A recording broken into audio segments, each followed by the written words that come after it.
The storm rolled across the Montana plains like a living thing, rattling fences and flattening tall grasses under sheets of spring rain. It was April of 1887, and Clara Whitaker stood at the cracked window of her cabin, one hand on the curtain, the other gripping a chipped enamel mug filled with lukewarm tea. Outside, the sky churned with a fury that matched the ache in her chest. 3 years had passed since her husband had died in a logging accident, snapped spine blood frozen in the snow, and still the cabin felt too big, too quiet, and far too hollow. Clara was 28, but carried the face of someone 10 years older. Skin drawn from skipped meals, shoulders bowed from winters spent chopping firewood alone. She pulled her threadbare shawl tighter around her shoulders, listening to the wind claw at the eaves. The stove held only cold ash. She had 1 sack of potatoes, left some dried herbs, and pride enough to make do. Then came the knock. Not a gentle tap, not the rustle of wind against a loose shutter. 3 deliberate raps against the old barn door, too sharp, too human. Clara froze. Her breath hitched. The dogs had died the winter before, and her shotgun sat unloaded by the hearth. Another 3 knocks slower this time.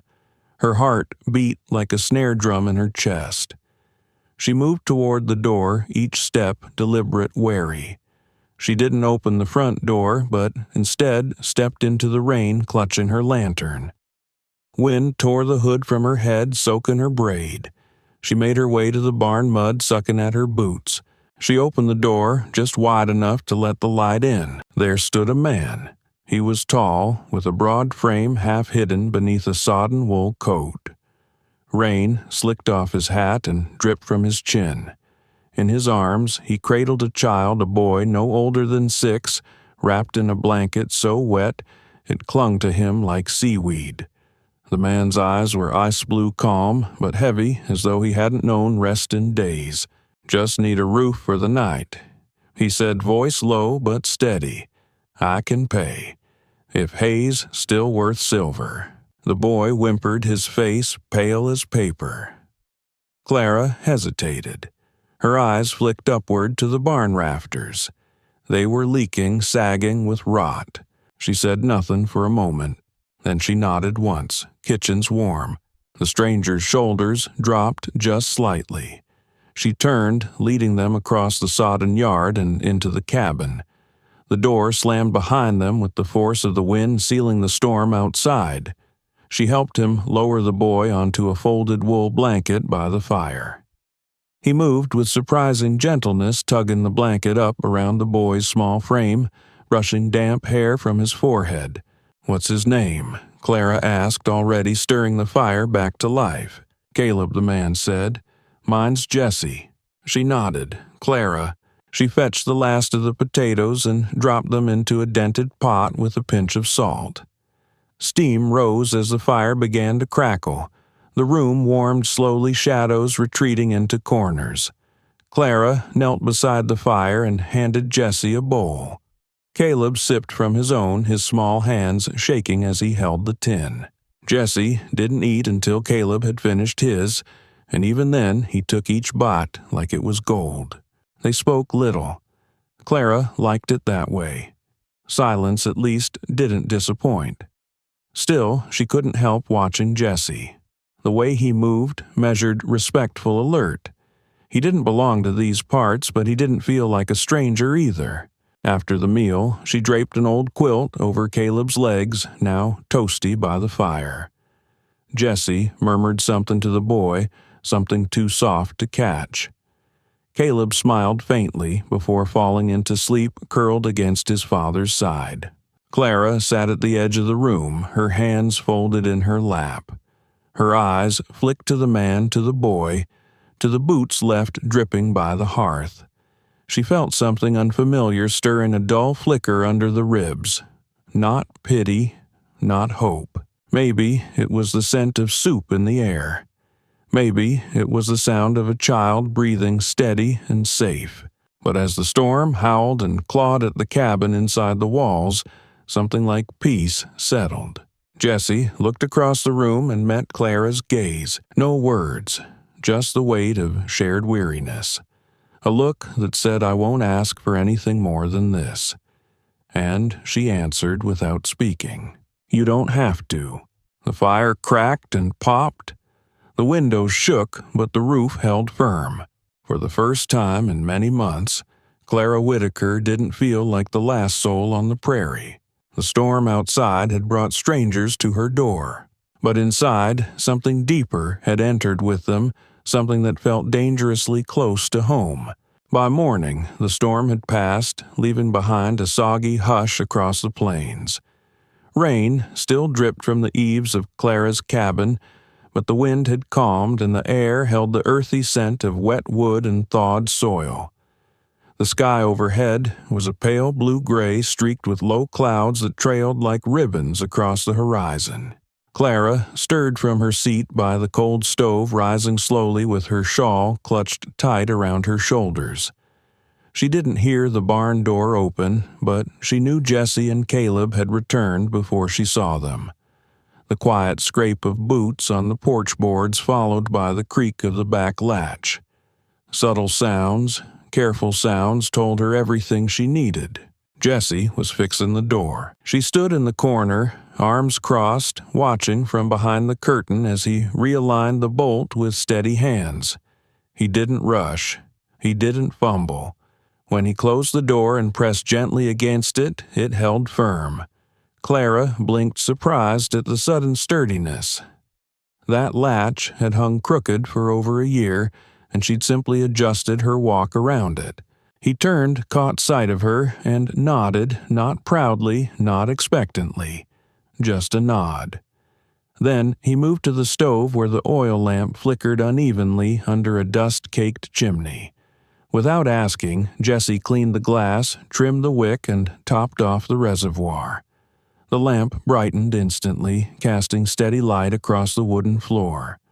Clara said nothing, her hands unconsciously unclenched. She followed him outside, still barefoot mud cool under her soles. Jesse was already gathering damp kindling near the fence line. He shook off the wet and stacked it neatly under the overhang sheltered from future rain.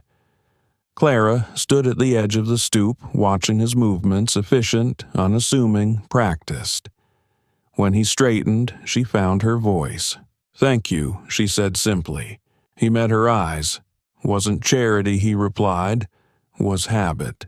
They stood there a moment longer before Caleb emerged from behind the door, still drowsy but warm-faced and curious. He padded over to the freshly repaired door and touched it with one small palm. Then he smiled. Not a word, just that smile soft and wide like only children could manage. It hit Clara somewhere deep. Later that morning, as the day opened into watery sunshine, Jesse placed a bundle on the table, a folded piece of cloth, worn and stiff. She opened it cautiously and gasped. Inside were a pair of thick leather gloves, the kind her husband had worn while working the timber near the Wind River. She recognized the style instantly. Her breath caught. Jesse saw the reaction, but said nothing. Only murmured, "Your hands'll need these." Clara stared at him, the gloves trembling in her fingers. Then, without looking up, she pressed them back into his palms. "No," she whispered. "Yours will." He hesitated, but slid them on. The fit was perfect. She turned away, cheeks flushed, and busied herself near the stove. Without a word, Jesse fetched the firewood, while Clara prepared another small pot of stew. They worked in a rhythm that surprised them both. Him stacking wood, her stoking the fire. Him clearing straw from the barn, her setting out bowls. Every movement, every glance was part of an unspoken agreement neither had dared to name. "I'm used to doing things alone," Clara said at one point, not as defiance but as fact. Jesse looked up from where he knelt by the fire. Didn't come to change that. She gave him a long look. His face was unreadable, firm, weathered but not unkind. He didn't press her. He didn't ask for more. He just stayed. By late morning, Clara was sweeping the hearth when Jesse pulled something from his coat, a pocket knife, and a scrap of wood. He knelt on the porch and began carving without explanation. She peeked out once and saw him cutting precise lines, smoothing edges, shaping curves. Caleb wandered over and returned with a sprig of a wild rose, its petals damp from the storm. Jesse placed it gently into the hollow of the wood, a small carved vase. Clara reached out hesitant and ran her fingers over the petals and the rim. It wasn't fancy. It wasn't grand. But it was beautiful. A gift made from something broken. That afternoon, Caleb dozed in the corner under the same quilt as the night before. Clara sat at the table threading a bit of yarn through a mended shirt collar eyes, flicking occasionally to Jesse. He sat near the fire hat, tipped back, watching the flame more than her. "You didn't have to stay," she said after a while. "I know," he said, "and you still don't owe me." His reply came after a beat. "Maybe I'm just tired of owing people things." She smiled faintly, but didn't press. Outside, the prairie was beginning to breathe again, soaked earth steaming under a warming sun. Inside, the fire popped, and the air smelled faintly of stew and soot. The silence between them wasn't empty. It felt for the first time in a long while like rest. As dusk approached and Clara lit the lamp, Jesse stood and fetched a bit more firewood without being asked. Clara followed his movements from the window, the way he walked, sure-footed and calm, as though this place had already become part of him. A man who knew how to build without drawing attention, how to heal without demanding thanks. She didn't know his whole story, but she felt it pulsing quietly between the lines of his actions. That night, as the wind returned in gentler whispers, Clara sat at her mended table with a warm bowl in her hands, a small boy sleeping soundly nearby and a stranger quietly tending the fire like he belonged. And maybe, just maybe, he did. The morning broke with a stillness Clara hadn't felt in years. Not silence that was something she'd known too well, but stillness. The kind that didn't come from emptiness but from presence. A cabin warmed by shared labor, boots by the door not only hers, the faint sound of breath from a child tucked beneath a quilt. Outside, the prairie glistened under a low sun. Water pooled in ruts along the trail, and the barn roof still dripped at the edges. But inside the cabin, the floor was swept, the hinges oiled, the door no longer creaked open with the wind's first push. Clara had woken early. She always did. Years of fending for herself had trained her that way. She set a pot of water to heat and sliced the last of her wild onions into a pan. The sizzle brought Jesse into the kitchen, his hair damp from washing in the basin. Caleb followed close behind, rubbing his eyes and dragging the quilt like a cape. They shared breakfast in quiet companionship. Clara ladled stew into 3 bowls thinner, now stretched with broth and thyme. Still, Caleb devoured his. Jesse ate slower, savoring the warmth. Clara didn't say much. Neither did Jesse. But the looks between them were fuller now, not just guarded glances, but acknowledgments. They were learning the rhythm of each other's silences. After the dishes were set aside, Jesse rose and stepped outside without a word. Clara assumed he was taking a break or checking on the horses. But when she peeked through the window, he was halfway up a ladder, sleeves rolled, replacing a cracked beam under the porch roof. She opened the door and stepped onto the stoop. "You fixin' to rebuild the whole place?" He looked down at her with a crooked smile. "Just figured your porch deserved better than letting the sky in." She folded her arms. "I don't have coin to pay you." He didn't flinch, just drove another nail. Then it's habit, or stubbornness. Clara studied him a moment. She wasn't sure whether to be annoyed or grateful. Probably both. It had been so long since someone had done something without expecting something in return. Later that morning, she handed him a tin mug of warm chicory. Habit, she asked again. He took a slow sip. Maybe I just don't like seeing things fall apart behind me.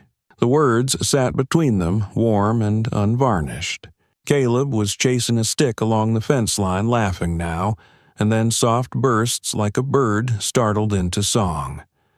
Clara's eyes followed him, then drifted back to Jesse. He's sleeping better, she noted. Jesse nodded. Thanks to you. Clara shook her head. He's your boy. He tilted his head slightly, meeting her eyes. You looked after him like he was yours. Something about the way he said it, not flattering, not needy, just fact, made something tighten in her chest.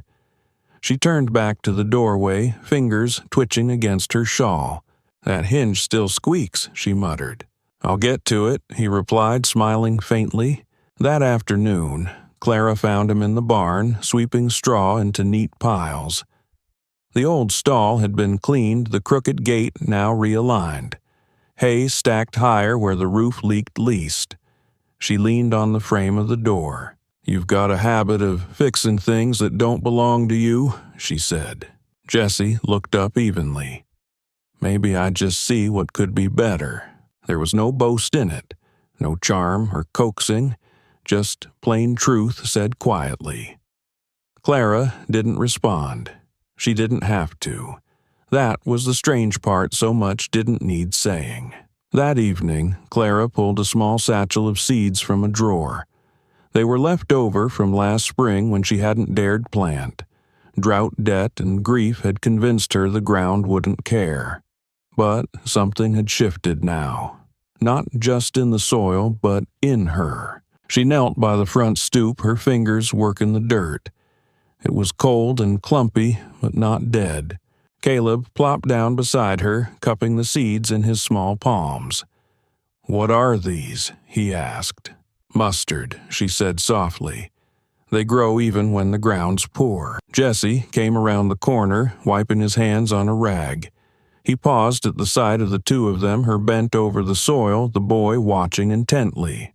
Like this, ma'am? Caleb asked, dropping a seed into a shallow hole and looking up with wide eyes. Clara froze. That word, ma'am, he'd said it once before, but this time his small, sticky hand reached for hers as he did it. She swallowed hard, steadying his fingers. Just like that, she whispered. Jesse stood nearby, silent arms folded. The light hit his face in a way that cast deep shadows, but his eyes were soft, reflective. Clara met his gaze. Neither of them spoke. They didn't need to. The hush of that moment held everything. Beneath the wide Montana sky, between cracked earth and rising dusk, something was being planted that had nothing to do with seeds. Something fragile, something fierce, something like family. The next morning brought rain again, gentle, rhythmic, and steady. It tapped against the windows and drummed softly on the tin roof, a lullaby Clara hadn't realized she missed. She sat by the hearth, folding Caleb's small shirt, the lamplight flickering gently beside her. The house was unusually quiet. Jesse had taken Caleb to the barn early, and the absence of their quiet movements filled the space with a new kind of loneliness. Then came the knock. Hard, purposeful, official. Clara opened the door to find Mr. Leland from the county bank, standing stiffly in his damp wool coat mustache, twitching like it always did when he was about to say something unpleasant. Mrs. Whitaker, he said, voice clipped. He extended a folded parchment. Final notice.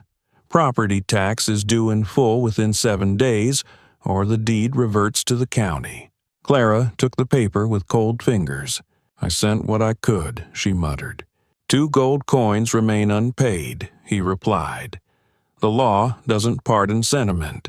He tipped his hat, turned, and left muddy boot prints on her newly swept porch. Clara stood in the open doorway, heart-pounding parchment wilting in her hand. She closed the door slowly as if trying to keep the weight of the world from following her inside. That evening, she pulled open a small wooden box tucked beneath her bed. Inside, wrapped in flannel, was the only item of value she had left her mother's ring.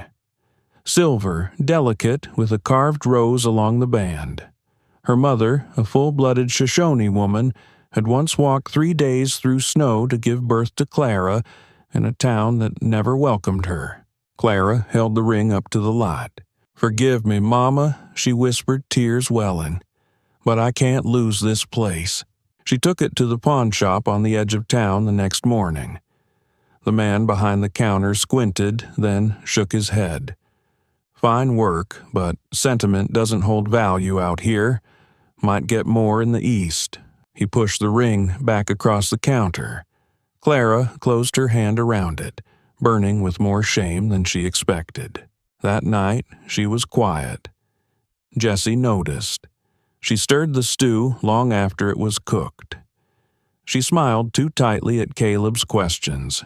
Her hands trembled as she passed out plates. "Something happened?" Jessie asked gently. Clara shook her head. "Just tired." Jessie didn't push, but his eyes never left her face. When Caleb was asleep, Jessie stepped outside into the wind. He walked to the barn lantern, swinging in one hand.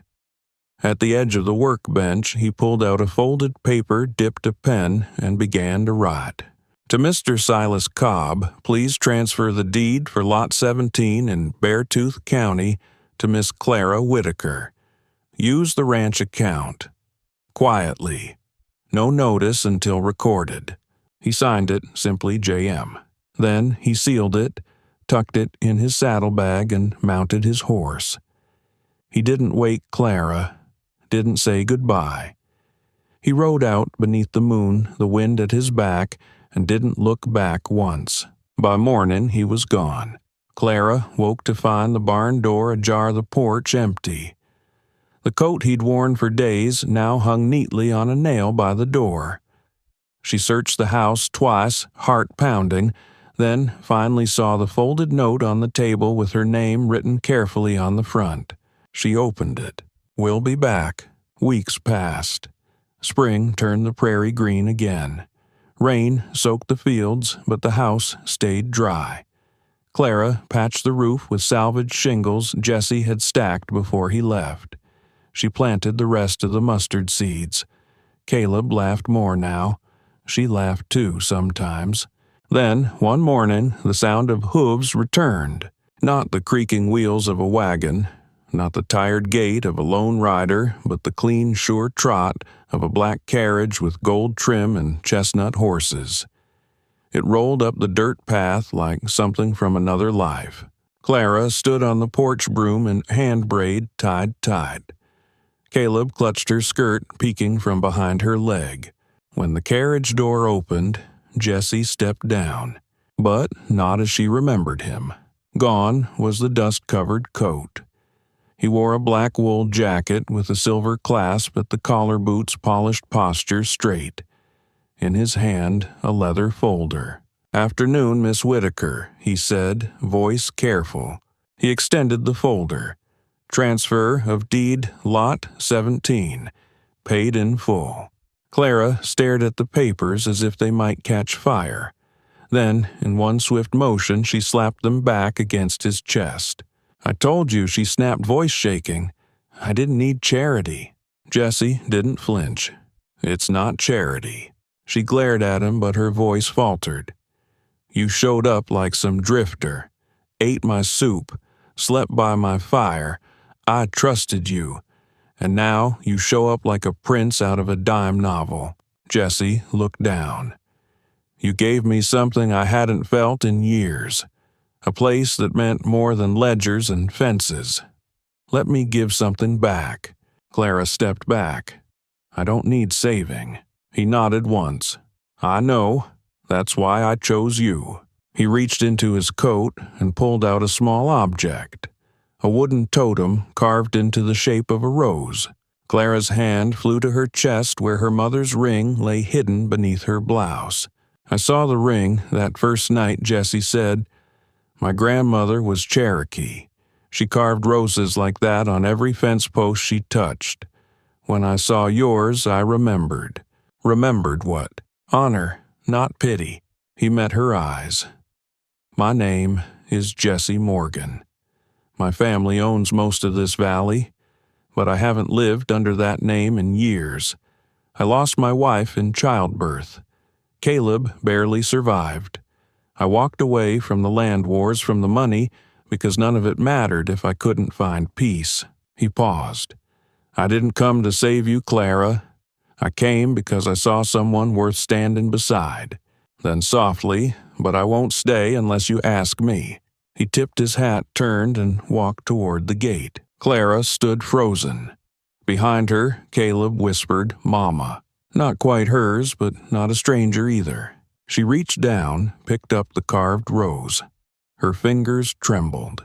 Then she called out steady this time. Mr. Morgan. He turned.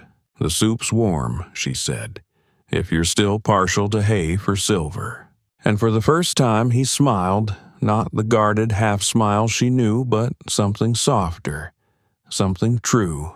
Twilight settled over the prairie like a hush drawn across the sky, streaked with the soft colors of dusk, rose-violet and ash. The land, soaked from weeks of rain, gleamed faintly under the last of the day's light. Inside the cabin, all was still. Clara sat in her rocking chair near the unlit hearth, arms folded tightly across her chest. She hadn't touched the deed Jesse had left on the mantel. The letter, now folded twice over, lay unopened beside it. Days had passed since he returned, and left again. No more creak of boots on her porch, no quiet breath of his presence while he whittled wood near the stove. He'd shown her the depth of what he could give, but her pride hadn't let her receive it. Clara had long survived by her own strength and charity. No matter how gently offered, felt like a threat to that independence. But now the silence was different. Not the clean, restful kind she'd once cherished. This was hollow, echoing. 3 days passed before she heard it. Soft thuds outside, rhythmic and purposeful. Not a knock, a hammer, then another. She stood slowly, fingers trembling as she tied her apron. The air was thick with a storm that hadn't yet arrived. She stepped onto the porch quietly. Across the yard, under the lantern light flickering in the barn, Jesse stood with sleeves rolled, sweat glistening on his brow. He was carving, slowly, deliberately, into the old fence post by the pasture gate. His knife moved with tender precision. When he stepped back, Clara saw it. A star, small and carefully shaped, carved into the weathered wood. For you, Jesse, whispered to the open prairie.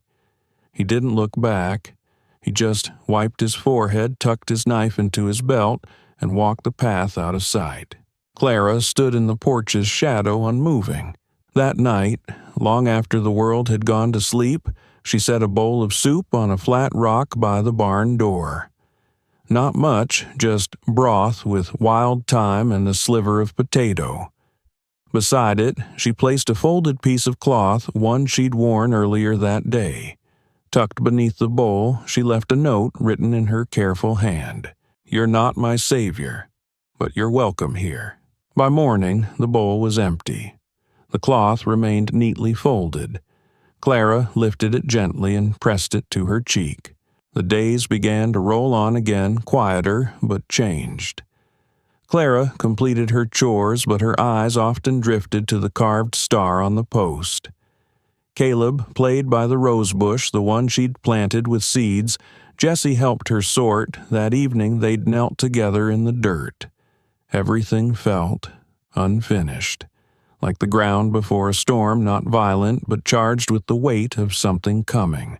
Then, one evening, as the stars blinked to life above the open plain, she stepped out barefoot, the breeze tugging at her loose braid. She crossed the porch and looked toward the horizon. He was there. Jesse stood at the edge of the yard, boots planted in the dust arms at his sides. He didn't move. Neither did she. The air between them trembled, filled with everything they hadn't said. Pride, regret, longing, hope. At last, Clara spoke, her voice barely above the wind. "I don't need saving." She took a step forward, slow and certain. Her breath caught as she looked into his face, lined with weariness, framed by dusk, and softened by something almost like peace. "I just need someone who stays." Jesse's shoulders dropped, tension slipping away like water from an old roof. He walked to her, not quickly, but with purpose, and when he reached her, he didn't ask. He simply took her hand. This time, Clara let him. A year passed. Spring returned to the valley in soft waves, wine that carried new warmth, green rising through thawed soil. The cabin looked different now. Its boards had been sanded and sealed by Clara's own hands. The shutters, once faded gray, now glowed a bold, hopeful red. Windows sparkled with morning light. The garden had taken root, too. Rose bushes curved up toward the sun, their petals soft pink, wild white, deep red. The scent of earth and new growth curled in the air. Caleb ran beneath the cottonwood tree, laughing as he swung from a rope swing Jesse had carved by hand. Clara watched from the porch, her cotton dress brushed clean, her hair tied back with the same leather cord Jesse once used to mend the saddle. She stood straight now, not hardened, but open her chest, no longer braced against the wind. Another swing hung beside Caleb's, smaller, painted pale blue. When she asked Jesse why he built a second one, his eyes twinkled. "Thought you might want to fly sometimes." She smiled just a little. Beside her, Jesse sat quietly on the porch bench, carving a keepsake from a piece of cedar. His boots bore dust. His shirt had a small patch at the shoulder, but there was peace in the curve of his back, in the calm of his hands. He was no longer the wandering landowner trying to disappear in dust and distance. Nor was he the powerful name behind county lines. He was something smaller, and infinitely more. Clara reached into a basket and unrolled a piece of linen. With slow, steady hands, she began to embroider a pillow matching the rose etched into her mother's ring. Stitch by stitch, she wove her past into something new. They didn't talk much. They didn't have to. Words had once been sharp things, used to take from them, used to wound. But now, in silence, those words returned. Not as apologies, as promises. Jesse stood and reached for a hammer. He walked to the porch beam, nailed something above the door, and stepped back. Clara followed, eyes tracing the curves of the carved wood sign. The Whitaker Place home, found in the storm. She touched it, her fingers pausing over each letter. "You gave me a roof," she whispered. Jesse's voice was soft but steady. "You gave me everything but your name." She turned to him. Her smile wasn't wide, but it was real. It was hers. "Then take it." And in that quiet breath, beneath the red shutters and the early evening light, 3 shadows settled across the cabin floor, father, mother, son. Built not by blood or law, but by kindness, by rain, by the kind of love that stays. Summer unfurled across the Montana plains like a quilt stitched in green and gold. The hills rolled gently under bright skies, and wildflowers peeked through the tall grass like shy promises.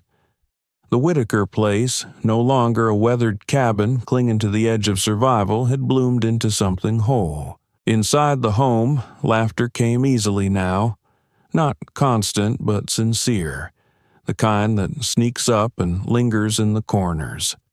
Clara moved through the house with a new energy. Her limbs still ached after long days, her hands still bore the marks of work, but her eyes no longer held that hollow watchfulness. They were alive again, bright with quiet purpose. Each morning began the same. Caleb would burst through the front door, boots only halfway, on racing toward the garden with a stick sword or a bundle of wildflowers for his Miss Clara. Jesse would follow at a slower pace, always with something in his hand, a piece of wood to carve a hinge to mend a coil of rope to replace. There was always something to fix, and always someone to fix it for. Clara watched the rhythm of their life forming not with fear, but with reverence. It was built not on grand gestures, but on moments a child's hand gripping hers, a man's coat left on the chair instead of the peg, a cracked plate carefully glued back together. One morning, while hanging laundry on the line, Clara spotted Jesse standing at the edge of the field. He had a scrap of cedar in one hand and his knife in the other. She walked over, brushing damp curls from her forehead. "What are you carving now?" she asked, half smiling. He turned the wood to show her. A rose, not delicate, not ornate, just simple, sturdy, and familiar. He handed it to her without a word. She took it, feeling its weight. "Same as the one you left on the porch," she said. He nodded. "Same as your mother's ring." Clara swallowed hard. "You remembered." "Always did," he replied. Then he added quieter, "I just needed something to come back to." That night, after dinner, they sat together by the hearth. Caleb had fallen asleep on the rug, a half-finished drawing by his side. Jesse reached down and lifted the boy gently, cradling him as if he weighed nothing. "You ever think," Clara asked, watching them, "how strange it is that we all ended up here? That a storm brought you to my door?" Jesse looked down at Caleb, then at her. It wasn't just the storm. "No, no," he said, voice low. It was the silence after. The fire popped, sending a shower of sparks into the chimney. Clara leaned back in her chair, her gaze drifting to the mantel. The deed Jesse had given her still rested there, but now beside it sat something new, a small cedar frame holding a sketch of the cabin Caleb had made, crude and unbalanced, but proud. In the corner he'd written in careful letters, "Our home." Clara reached for Jesse's hand. He took it without hesitation. Outside, the sky turned copper with the setting sun. The wind brushed the shutters and rustled the roses blooming beside the stoop. And in that breath between day and night, there was a peace so deep, so simple, it needed no explanation. In the story of Clara Whitaker and Jesse Morgan, we witness a truth often buried in the noise of life. What saves us isn't rescue, it's presence. Sometimes it's not the loud declarations or the sweeping rescues that change our course, but a quiet knock in the rain, a meal shared without expectation, or a carved rose left on a windowsill. Clara didn't ask for help. Jesse didn't offer pity. What grew between them wasn't charity. It was trust built slowly, like firewood stacked before a storm. Caleb, the boy, once shivering in a stranger's arms, now ran across fields that belonged to a family, not by blood, but by bond. We all carry storms, some pass quickly, others settle in our bones. But if we're lucky, someone shows up in the middle of it, maybe with dust on their boots and a child in their arms, maybe with nothing more than a quiet heart willing to stay. So, if this story moved you, if it reminded you of the power of quiet kindness, of resilience, and of second chances that knock softly but stay long, leave us a comment below. Tell us which moment touched you most. And if you still believe in the kind of love that blooms not despite the storm, but because of it, then subscribe to Whispers of the Wild West for more tales of resilience, redemption, and the homes we build from the ashes. Because sometimes all it takes is one night, one bowl of soup, and the courage to say, "You gave me a roof. You gave me everything but your name. Then take it." And just like that, a family is born.